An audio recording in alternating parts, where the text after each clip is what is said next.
Hello viewers, आप सबका स्वागत है एक और नए वीडियो में। होप करता हूँ आप सब सही होंगे।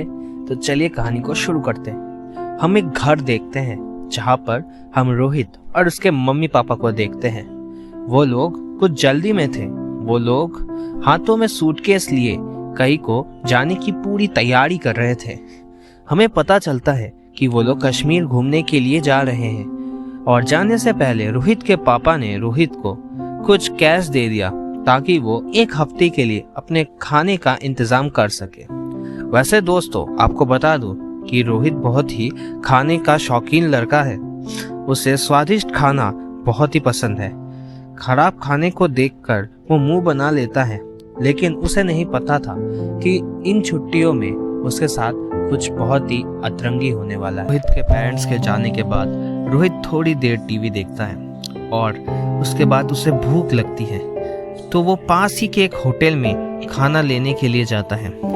और जब वो खाने को पैक कर घर की ओर वापस आ रहा था, तभी उसे मिसेस एंड मिस्टर मेहता मिलते हैं। उन लोगों से वो थोड़ी देर बातें करता है। बातें करते करते उन्हें पता चलता है कि मोहित के मम्मी पापा घर पर नहीं है और जब तक वो लोग वापस नहीं आते उसे ऐसे ही बाहर का खाना खाना पड़ेगा। ये बातें सुनकर मिसेस मेहता मोहित को कहती है कि एक काम करो बेटा, तुम हमारे घर पर आकर खाना खा लो। ऐसे रोज बाहर का खाना खाओगे तो बीमार पड़ जाओगे। बहुत देर तक मना करने के बाद भी मिसेस एंड मिस्टर मेहता नहीं मानते और आखिर में रोहित उनके घर में खाना खाने के लिए मान जाता है। तो अभी से उसका रोज का रूटीन ये हो गया था कि वो सुबह उठता, थोड़ी देर पढ़ाई कर लिया करता। पढ़ाई कर लेने के बाद उसे खाना खाने के लिए मिस्टर और मिसेस मेहता के घर में जाना पड़ता। लेकिन अभी भी एक बड़ी दिक्कत थी। वो दिक्कत ये थी कि मिस्टर और मिसेस मेहता के घर में खाने के बाद भी रोहित का भूख शांत नहीं होता, क्योंकि जैसा कि मैंने आपको कहा था, रोहित एक बहुत बड़ा फूड लवर था। इसलिए उनके घर में खाने के बाद भी उसे भूख लगी रहती थी। तो इसलिए वो क्या काम किया करता था कि उनके घर में खाने के बाद भी वो होटल में जाकर खाना खा लिया करता। जब रोहित के मम्मी पापा बाहर थे, तब रोहित को बहुत सी चीज़ें सीखने को मिली।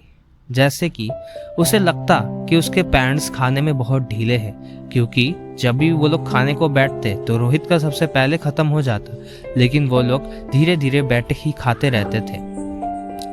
लेकिन जब वो मिस्टर और मिसेस मेहता के घर में खाने के लिए गया, तब उसे पता चला कि ऐसा कुछ भी नहीं है। वो लोग जानबूझकर धीरे खाते हैं ताकि उनका पहले ख़त्म ना हो जाए और आखिर में रोहित अकेला बैठकर ना खाए। लेकिन जब वो मिस्टर एंड मिसेस मेहता के घर में जाते हैं, भले ही वो लोग अच्छे पड़ोसी थे, लेकिन खाना खाने के बाद वो लोग उठ जाया करते थे और आखिर में रोहित को अकेला खाना पड़ता था। इन सब चीज़ों से उसे पता चलता है कि सिर्फ खाने में स्वाद नहीं, उसमें बनाया हुआ परिश्रम और प्रेम भी होता है।